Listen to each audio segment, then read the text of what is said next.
All right, welcome back now to KFYR Plus, and once again, it's Monday afternoon, 12:30. That means it's time for In the Crosshairs. We've got JD and Clay with us once again this week. Good afternoon, gentlemen. How are you? Great, Jay. Great to have you guys in with me once again. Lots of topics to cover here this week. But first, how was your weekend? Did you have a good weekend? I know, JD, you probably had a pretty good weekend, didn't you? Oh yeah, I did. It was a great weekend. My buddy and I were on a prairie dog. We were in a prairie dog shooting contest down Selfridge, and Clayton was there as well. He took some pictures and some video that he's working on, and we didn't win, but I don't know what we ended up. Clay, I thought right around middle of the pack out of the 25 teams. I think. Yeah, you didn't come in first, but definitely didn't come in last. I had 25, 26 dogs counted for, and we lost 3 and had a hawk take 1. So yep. What do you do? Oh, wow. Yeah, a lot of people down there. Though. It was fun. Had a good time talking, meeting a bunch of new people, and actually a lot more people than I thought who listened and watched the show. And so that was good to know. You know, they got some can koozies and whatnot. So well, let's talk about that 31st annual Shield Selfridge Sportsman Club Prairie Dog Extravaganza was held. And JD, would you like to give us the review of how it all went down?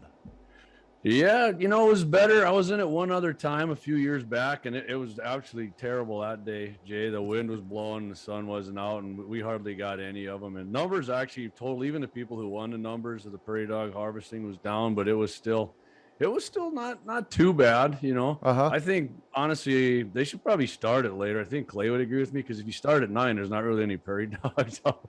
Not too early like that. Yeah, everybody seemed to have a good time that I talked to, and it was just all around good time. Everybody enjoyed it. Got rid of some land destroying varmints for these farmers and ranchers, and it was great. Had a raffle afterwards. I actually won a shirt, Jay. It was a double XL, which doesn't fit a guy who weighs 185 pounds very good. So I gave that away to somebody, but I bought a shirt there too as well, and yeah, they had a meal served afterwards. It was good. It was really good. I had a great time down there. Good people. Clay, how did you shoot? Well, I didn't shoot. I was the videographer. I went along as guns in the 701, did some video, and I'm actually downloading the videos today. It takes a little while to get those uploaded to the computer. Let's see what we got for footage. I know I had more than I thought we did, Jamie. I was looking at the files, and yeah, it was great. I got to tag along, got some good exercise, and numbers were down in the dog town, but we heard that all the way across. No pups. That was the interesting thing. No pups. Really weird. That's unusual. There should be all kinds of them little pups running around, which make it a lot more fun. But yeah, I thought that was strange. I do know there's rumor there's some plague going through, and that's not the first time prairie dogs have been hit by a plague. I don't remember the name of it, but they will wipe out a town, which that's good for the landowner, but kind of stinks if you're a shooter. And I can tell you this. Don't let Jamie's kind of humble. He's pretty deadly with that 223, that ranch rifle. I'm telling you, he made some darn nice shots. Thanks, on buddy. Saturday. Appreciate it. Appreciate what kind of ammunition are you shooting, Jamie, on that 223? I reload myself too, but for the particular rifle I was using, I mean, I can't even reload to get it shoot any better. So I was shooting some 55 grain soft points out of that, some Fiocchis. And you can buy them; they're pretty reasonable price. I always shoot real good out of everything, and did the job great on the prairie dogs. Somebody sent you a video or something, but yeah, I did see them. How many yards out were you from this dog town? The farthest one I got, Clay and I went. I think we went and picked up a prairie dog somewhere, right, Clay, and come back, and there was just one out there. I think he was 302 or 309. We did. I will say we had a heck of a crosswind too. That was one heck of a shot. There's no. Clay said, "There's your buddy out there." He goes, "Maybe you should do something about that." So I did, and at that time I did. That was my longest shot of the day. Actually, I got him at 300, a little over 300 yards, and that's when the hawk came out and took. Yes. I never had him take a prairie. But yeah, other than that, I mean, and the closest shot I had probably 60 yards, maybe. But most of them were probably around 100 to 200 yards. Okay. Yeah. Nice. I'd say that 100 to 200 yard mark seemed to be the one. And starting later is probably a good idea, like you said in the beginning. I think so. The dogs started coming out a little later. In fact, when that cloud cover that did impair it. Dogs just don't come out. You shoot once, they go down. It might be quite a while. as soon as that sun popped out a little bit in between those clouds, about 2 o'clock, all of a sudden it lit up, and for 20 minutes, you and Axe had a lot of shooting pretty nonstop. Yeah, we did. I think you guys nailed about 10 of them just in that 20 Yeah. minute. I think we couldn't find some of them too, because I was actually thinking, Jay, when we were hitting them, I was going, I don't know if I'm going to remember where I hit all of these things, so I don't know if we're going to find them all, which I don't think we did, but you know, whatever, we had to go out and try. And I'd say too, all the rain down there, where we were hunting there in Sioux County. I mean, it looked like Jurassic Park. It was so green down there. That's good. Really? I've never seen it that green. Oh, it was unreal. I mean, we were in this higher spot of the prairie there too. And I mean, there's a big dam up there, and there were just big wet spots up there. It was unbelievable.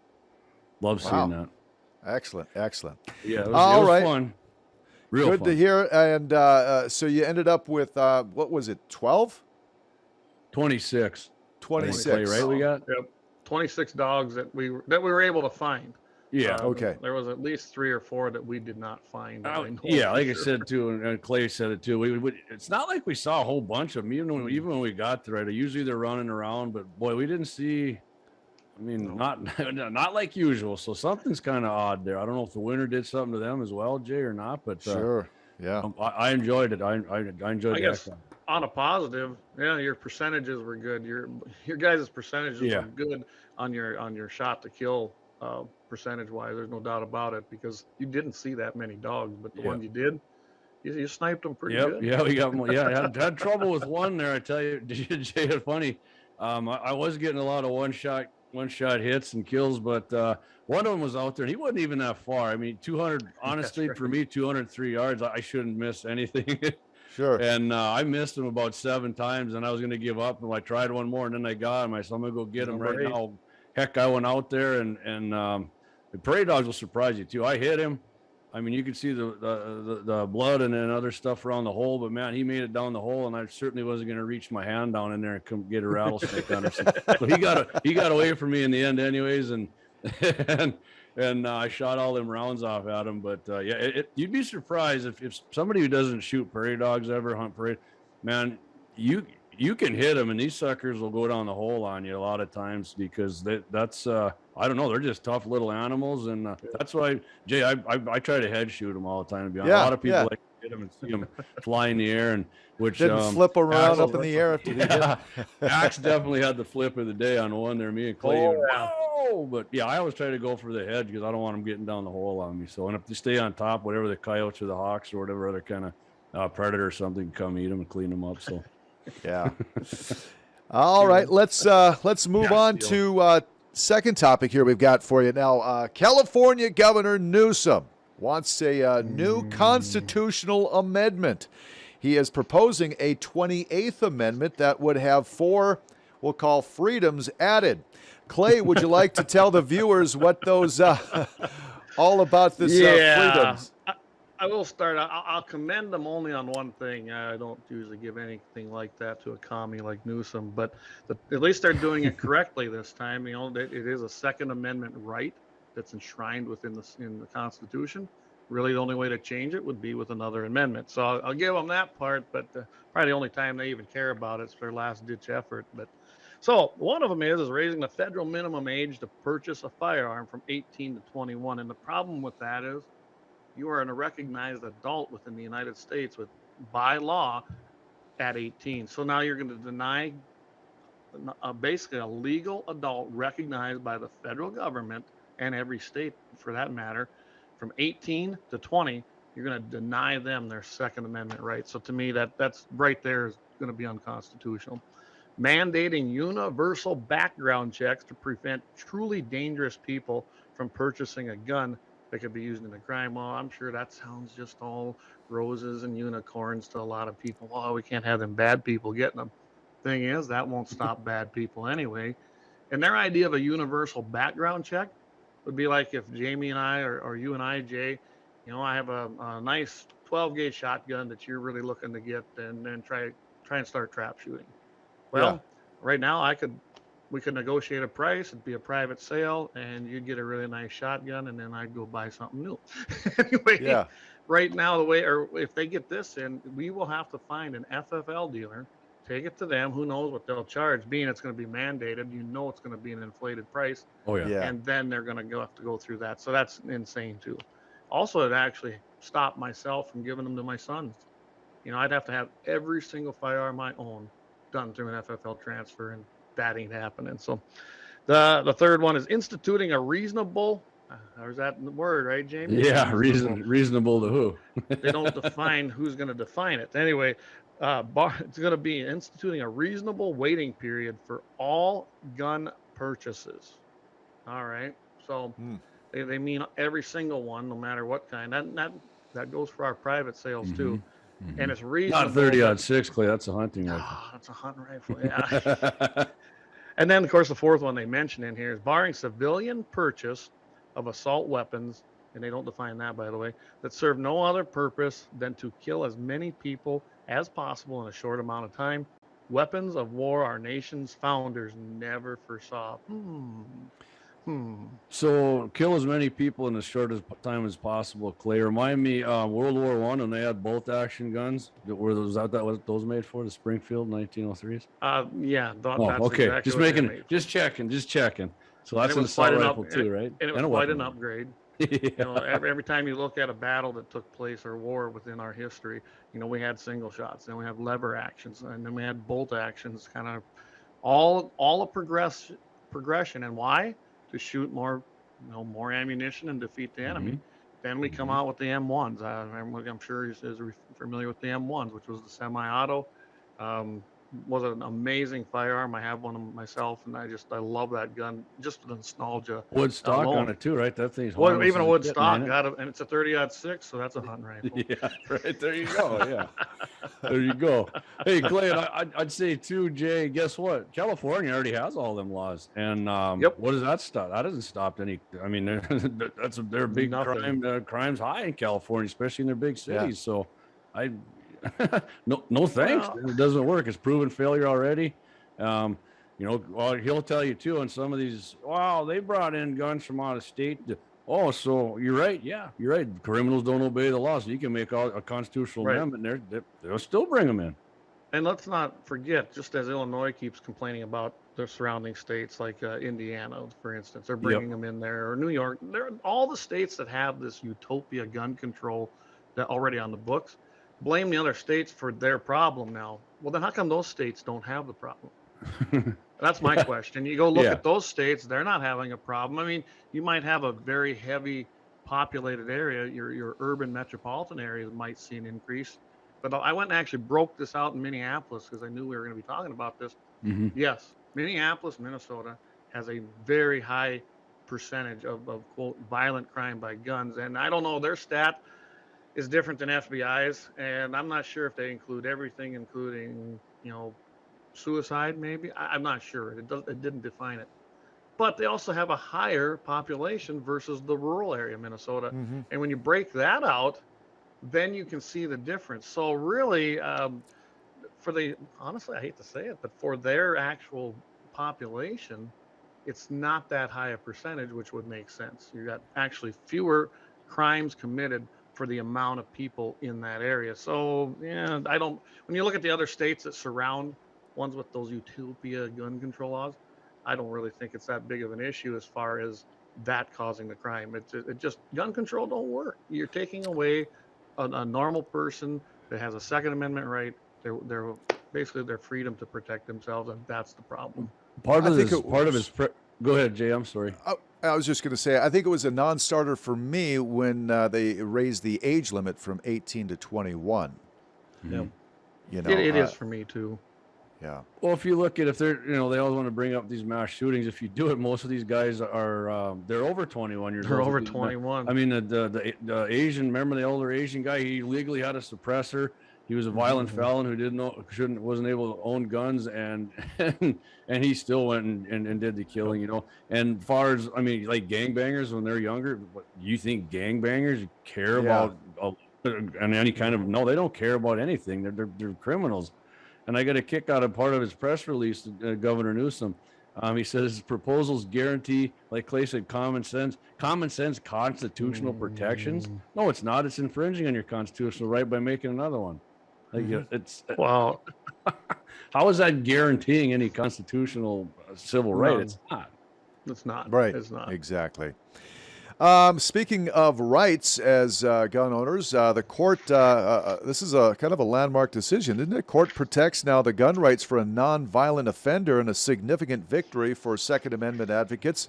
Philadelphia's Third U.S. Circuit Court of Appeals ruled in favor of a Pennsylvania man barred from possessing a firearm due to a non-violent a conviction. Clay, maybe you could go a little deeper on that for us. Yeah, they've been fighting this for a long time. I actually personally know people that have this same issue. They're a felon by definition. They're a felon, but it was a non-violent crime. One gentleman I know, he absolutely is not a felon as far as violence, but he had a little arithmetic problem at the place he worked, and it was quite large, and yeah, so he lost his rights, but he served his time. So he really, to me, his Second Amendment rights should be restored, just like all your other constitutional amendment rights in any felony generally are. So this was kind of a big deal. Philadelphia, the Third U.S. Circuit Court of Appeals, they went in favor of Brian Range. And what's interesting is, and we keep talking about this, they based it due to the Supreme Court ruling in the New York Rifle and Pistol Association versus Bruin. Again, here you have your Bruin case, again, setting precedent. I'm pretty sure that's, what led to that 28th Amendment thing. They're seeing the defeats now based on Bruin, and now it ain't going to work anymore to go to the courts probably. Yep. It was an 11-4 ruling that was handed down. Firearms Policy Coalition, they're also a good pro-Second Amendment nonprofit. They're the ones that really got involved in this, filed the amicus brief, and went forth. And, I look at this and go, why wouldn't you take somebody who's paid their dues? They're not violent. We're talking non-violent felonies, and restore those rights and make them human again. I've never understood that actually with any person who's convicted of a crime. If you've done your time for the crime that you committed, and you truly have been reformed, then you need to be welcomed back into society. Otherwise, you're not going to make a go at it, and you're going to end up in that same cycle anyway. So I'm all for this. I think it was a great precedent-setting thing too. That's going to affect so many different court cases going on right now, even at state levels. And this is going to be a precedent-setting ruling once again. And it wasn't even, the ruling wasn't even close. It was 11-4. No, so 11-4. It easily, yeah. And I'd even go a little further. I think even if you are like a violent felon, and I think if you did your time and you came out, I'm willing to say, some of these people can go before a review or something, and if they keep their nose clean for 5 years or 10 years or something, then their rights should be restored as well. I'm not saying like if you shoot 3 people or something, and and you come out and you're obviously you don't have any remorse, and you're still a drag on society, then absolutely not. But yeah, I think this is going to be great. And the judge wrote a nice thing about it, talking about how you can't just let people start. Governments, labeling people, and that's a good way to keep people from owning guns and making them criminals, right, Clay? We just decide that for you. Just decided for you, and that's what that's about. And that'll stop this. And I saw this in North Dakota when I was a rep too. A guy, unfortunately, and it was his own fault, he was mishandling his firearm. He left it loaded on a countertop in his house with his child running around. Obviously, the child had zero training as far as what you should and shouldn't do. Picked it up, it was loaded, and didn't die, but did shoot himself accidentally. And he still hasn't gotten his gun rights restored. And this guy, even, I haven't checked up with him since I retired, but I'm telling you, this guy, he felt worse than anybody on earth, I think. Oh, man. I can't imagine. Yeah. And probably learned a really hard lesson, and it probably never happened again. But there's a guy that now lost his Second Amendment rights in the state of North Dakota, when really he shouldn't. They should be restored, but they haven't been yet. Yeah, and I've said for years, doesn't say anywhere in our Constitution or Bill of Rights that you have to be a Boy Scout and have a clean record to exercise your civil rights. And people are people. You're going to do some stupid things. There's no getting around that. But in my opinion, and like I said, I've never read it anywhere where they said, hey, if you're not a perfect citizen, then you can't have all your rights. That was never said or written down anywhere by them. Doesn't even technically say law-abiding. Right. But it actually does not say that. Yeah. So Clay, I've got a question for you. I'm sorry, JD. Nope. Go for it. We were talking, I think even last week, about what Minnesota passed. They're decriminalizing marijuana, and they'll even go back to some of the folks that were convicted for smaller amounts of marijuana, probably felonies. Now, would those folks then be able to possibly get their Second Amendment rights back if it's possible? Yeah, I don't know if they will be, being the feds have that moratorium on Mm-hmm. an illegal substance, and that's actually Mm-hmm. in law, then they're guilty. And I don't know. I mean, I would, if I was a good lawyer and I was defending one of my clients who had that conviction, I'm definitely going to look to this and probably file an appeal based on that, just because of the preference that it doesn't, your rights don't end after you've done your time, and it's a nonviolent Mm-hmm. felony. Mm-hmm. So, will it happen? I don't know, but I definitely think it's going to be something that a lot of good lawyers are going to look. They'd be foolish not to try that defense, Mm-hmm. honestly.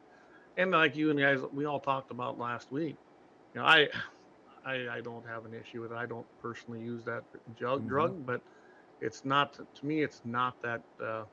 It's not such a serious issue as most make it out to be. Yeah, Mm-hmm. I'd agree with everything Clay said right there. I don't know that I could even add any more to that. I mean, you should be able to have your constitutional rights and do, but the federal thing, Clay, that gets you. That's where you got the difference there in the federal Mm-hmm. law on drugs, and they're pretty hard on it. I mean, they don't Yeah. really distinguish the difference between marijuana and maybe LSD as far as Yeah. punishment. They're all pretty much the same. Yeah, so we'll have Yeah. to, I guess, keep an eye on that in the next few years on how that plays out Yes. for Minnesota, I guess, huh? Yeah. Let's turn to recent CNN town hall. Presidential hopeful Nikki Haley now said that she does not support red flag laws, that she feels the government cannot be trusted with the power that these red flag laws would create, JD. Yeah, and I support Nikki Haley, but she's not my main candidate here. But I couldn't agree with her more on that. I don't trust the government with that kind of power. It just gets abused. And even be that your local government or your federal government, that's just going to get abused. Somebody just, and then you get, you get your guns back. Yeah, if you can pay the money to go to court to get them back, they just don't go, hey, I guess you're clean here, come get your guns. No, it doesn't work that way. You got to go to court and get your property back, even though you're innocent. And somebody doesn't like you, or they don't like guns, they don't like your politics or something, whatever. Hey, call somebody, and then you get a government that doesn't like guns, who's ever leading, or your county government, or your whatever, your police department. There's bureaucrats in all these agencies, and yeah, this is a good chance for me to go get somebody's guns. I don't care. As long as there's guns out there, I'm coming to get them. I'm going to follow this red flag law.